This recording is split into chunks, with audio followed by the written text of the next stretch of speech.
Em outubro de 1962, 14 homens numa sala da Casa Branca discutiram por 13 dias se o mundo ia acabar.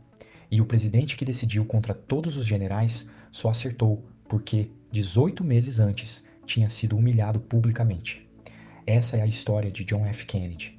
Ele nasceu em 1917 em Massachusetts, segundo de 9 filhos de Joseph Kennedy, um dos homens mais ricos dos Estados Unidos.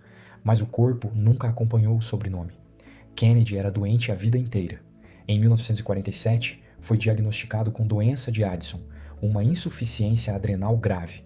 Tão grave que naquele ano um padre foi chamado para dar a extrema unção. Ele sobreviveu, escondeu o diagnóstico e passou a vida adulta tomando de 10 a 12 medicamentos por dia, incluindo esteroides e analgésicos. O público nunca soube. Antes disso, veio a guerra. Em agosto de 1943, no Pacífico, a lancha torpedeira que ele comandava, a PT-109, foi cortada ao meio por um destroyer japonês às 2 da manhã. 2 tripulantes morreram. Kennedy, com as costas destruídas, nadou por horas puxando um companheiro ferido pela correia do colete salva-vidas presa nos dentes, por mais de 5 quilômetros até uma ilha. Anos depois, ele resumiu a sensação numa frase: "É assim que a gente se sente sendo morto." Curiosamente, depois da guerra, ele virou amigo pessoal do comandante japonês, que afundou o barco dele. O herói de guerra virou político e, em 1960, aos 43 anos, disputou a presidência contra Richard Nixon, o vice-presidente em exercício. Foi ali que aconteceu o primeiro debate presidencial televisionado da história, assistido por uma estimativa de 70 milhões de pessoas. Nixon, recém-saído de uma internação, apareceu pálido e suado. Kennedy, bronzeado e calmo, dominou a tela. A eleição foi decidida por cerca de 113 mil votos em 68 milhões, margem de 0,17%, a segunda mais apertada do século XX. Kennedy virou o presidente mais jovem, já eleito nos Estados Unidos, e 3 meses depois de tomar posse, cometeu o pior erro da carreira. Em abril de 1961, ele aprovou um plano da CIA para invadir Cuba e derrubar Fidel Castro usando cerca de 1.400 exilados cubanos. A invasão da Baía dos Porcos fracassou em 2 dias, mais de 100 mortos, quase 1.100 prisioneiros, uma humilhação mundial. Kennedy assumiu a responsabilidade em público e, em privado, fez algo raro em qualquer líder. Em vez de perguntar de quem era a culpa, perguntou o que no processo dele tinha permitido aquilo. A resposta: ninguém na sala questionava as premissas da CIA. Consenso artificial, o que a psicologia chama de pensamento de grupo. Ele então mudou o sistema. Assessores passariam a ser céticos generalistas, não advogados dos seus departamentos. Subgrupos desenvolveriam opções alternativas, e o presidente sairia de algumas reuniões, para que ninguém falasse tentando agradá-lo. 18 meses depois, esse sistema foi testado na pior crise da história. Em outubro de 1962, fotos de aviões espiões revelaram bases de mísseis nucleares soviéticos em construção em Cuba, a 150 quilômetros da Flórida. Kennedy convocou 14 assessores, o grupo que ficou conhecido como ExComm. Toda a cúpula militar, liderada pelo general Curtis LeMay, exigia ataque aéreo imediato seguido de invasão. Kennedy resistiu.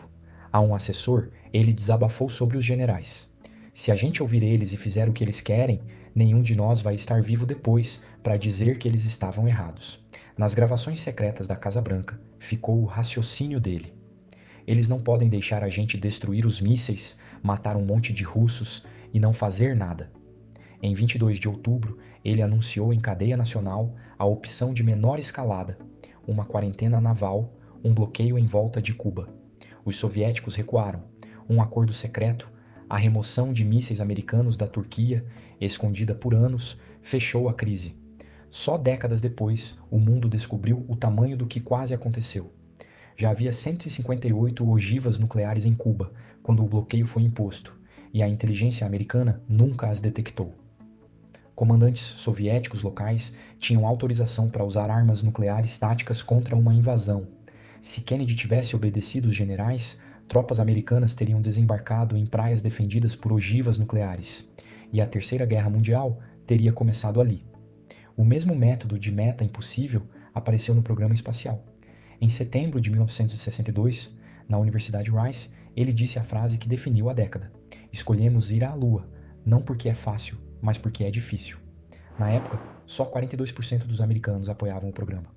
O projeto Apollo custou 25,4 bilhões de dólares da época, e em 1969 colocou o homem na Lua, 6 anos depois da morte dele, porque Kennedy não viu nada disso.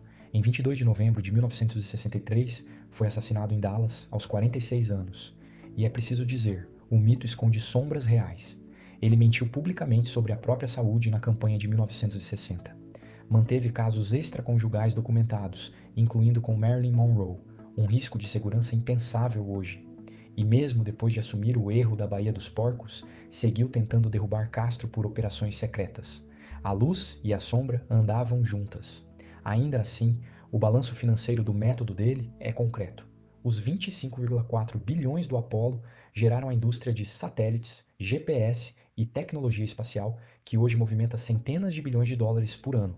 E a decisão de outubro de 62 evitou o prejuízo que não tem número, uma guerra nuclear. A lição tem nome, a humilhação transformada. Quando você erra feio, a pergunta certa não é de quem foi a culpa, é o que no seu processo de decisão permitiu o erro. A humilhação é informação de alta qualidade sobre as suas fraquezas. Quem absorve em vez de esconder, decide melhor na crise seguinte. Se você quer mais histórias assim, se inscreve no canal O Conselho do Futuro.